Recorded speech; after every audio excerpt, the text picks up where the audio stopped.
আল্লাহর কাছে যদি আমরা চাইতে থাকি, বলতে থাকি, আল্লাহ তাআলা আমার কথাগুলো শুনবেন। কিছুক্ষণ আগেই তো আমি বলেছিলাম, আমরা যদি নফল আমলে নিজেকে আমরা মর্জি করে নেই, নফল আমলে নিজেকে আমরা যদি সিক্ত করে নিতে পারি, নফল আমলের সাথে নিজেকে যদি অভ্যাস করিয়ে নিতে পারি, তাহলে রব্বে কারিম আমাদের সবগুলো কথা শুনবেন। কারণ আমার পা আল্লাহর কুদরতি পা হয়ে যাবে, আমার হাত আল্লাহর কুদরতি হাত হয়ে যাবে, আমার জবান যেখান দিয়ে আমি কথা বলি এটা আল্লাহর কুদরতির জবানে পরিণত হয়ে যাবে। যে দৃষ্টি দিয়ে আমি দেখি, এই দৃষ্টি আল্লাহর কুদরতি দৃষ্টিতে পরিণত হয়ে যাবে। ফলে সমস্ত অন্যায় থেকে আমি মুক্ত হতে পারবো। আর আল্লাহর কাছে যখন যেই নিবেদন করব, আল্লাহ তাআলা সাথে সাথে আমার সেই নিবেদনকে কবুল করে নিবেন। বন্ধুগণ আমার, তাহলে উজুর সময় দোয়া পড়া যাবে কিনা বলেন? শুরুতে বিসমিল্লাহ বলে নির্ধারিত দোয়া পড়বেন, মাঝে অনেক দোয়া আছে, পারলে পড়বেন, মুখস্থ করবেন, জানবেন, আমল করবেন, কিন্তু শেষে ভুলবেন না আশহাদু আল্লা ইলাহা ইল্লাল্লাহ।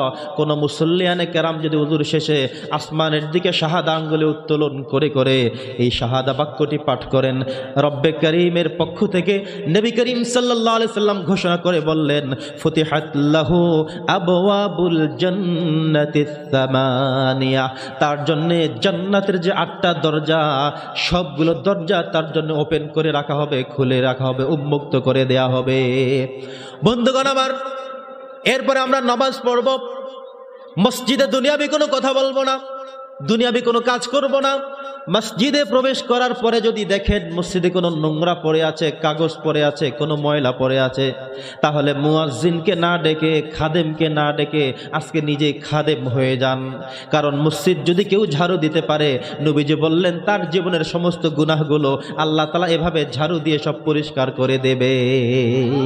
সুবহানাল্লাহ, কত চমৎকার কথা!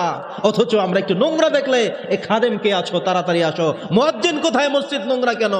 অথচ আপনি যদি বিশ্বাস করতেন মনে প্রাণে, মসজিদকে যদি আপনি একবার ঝাড়ু দিতে পারেন, জীবনের সমস্ত গুনাহগুলো মাফ করে দেয়া হবে, তাহলে আপনি তো আগেই ঝাড়ু দিয়ে ফেলতেন। দেওয়া যাবে ইনশাআল্লাহ। আপনি নামাজ পড়লেন, সালাম ফিরানোর সাথে সাথে পড়তে হবে ইস্তেগফার, আস্তাগফিরুল্লাহ। সবাই বলেন আস্তাগফিরুল্লাহ। নবীজি সালাম ফিরিয়ে 3 বার ইস্তেগফার পড়তেন। তার মানিটা এমন না আপনি নামাজ পড়ে অনেক বড় অন্যায় করেছেন, নামাজ পড়ে ভুল করে ফেলেছেন তাই ইস্তেগফার পড়লেন, বিষয়টি এমন নয়। বরং সালাম ফিরানোর পরে নবীজি 3 বার ইস্তেগফার পড়তেন।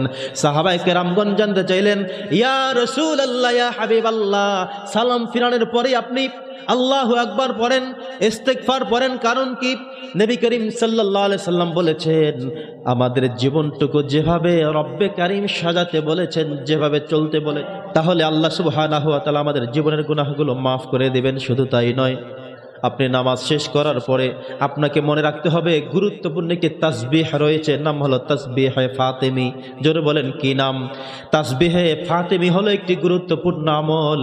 নবী করিম সাল্লাল্লাহু আলাইহি সাল্লামের কাছে একবার হযরতে ফাতেমা রাদিয়াল্লাহু তাআলা আনহা, নবীজির অত্যন্ত কনিষ্ঠা কন্যা, অত্যন্ত আদরের কন্যা, অত্যন্ত মায়ার কন্যা, যাকে সবচেয়ে বেশি ভালোবাসতেন, তার স্ত্রী অন্যান্য সন্তান যারা রয়েছে সবার থেকে বেশি অগ্রাধিকার যাকে দিতেন, এমন একজন মেয়ে হযরতে ফাতেমা রাদিয়াল্লাহু তাআলা আনহা।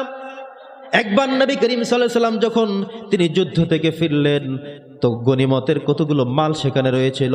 এই খায়বারের যুদ্ধে নবী করিম সাল্লাল্লাহু আলাইহি সাল্লাম অসংখ্য অগণিত ঘোড়া তিনি পেয়েছেন, খাদেম তিনি পেয়েছেন। এগুলো পাওয়ার পরে, গোলাম পাওয়ার পরে, এবার খায়বার থেকে ফেরার পরে আলী রাদিয়াল্লাহু তাআলা আনহু ফাতেমাকে শিখিয়ে দিলেন, যাও আমার শ্বশুরের কাছে যাও, তোমার বাবার কাছে যাও, খায়বার থেকে অনেকগুলো গোলাম পাওয়া গিয়েছে, আমাদেরকে যেন সেখান থেকে একটা গোলাম দেয়, কারণ আমরা কষ্ট হয় কাজ করতে, দৈনন্দিন কাজ কত কষ্টের।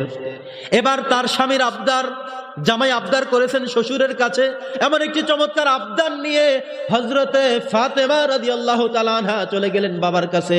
অত্যন্ত দয়ার সাথে, মায়ার সাথে, আদরের সাথে কোমল কণ্ঠে বাবাকে বলেন, হে আমার বাবা, একটা আবদার নিয়ে আপনার কাছে এসেছিলাম। নবী করিম সাল্লাল্লাহু আলাইহি সাল্লাম বললেন, আবদারটা কি, তাড়াতাড়ি বলো। তিনি বললেন, আবদার হলো খায়বার থেকে অনেকগুলো গোলাম আপনি পেয়েছেন, অনেকগুলো গনিমত আপনি পেয়েছেন, সেখান থেকে একটি গোলামের জন্য এসেছিলাম, আপনার জামাই আমাকে পাঠিয়েছে। আমি প্রতিনিয়ত কাজ করতে অনেক কষ্ট হয় আমার, হাসান হোসাইনকে নিয়ে প্রতিনিয়ত কাজ করতে করতে, তাদের খেদমত করতে করতে আমি ক্লান্ত শ্রান্ত হয়ে যাই। ও আমার বাবা, একটা গোলাম সেখান থেকে দেওয়া যাবে কিনা?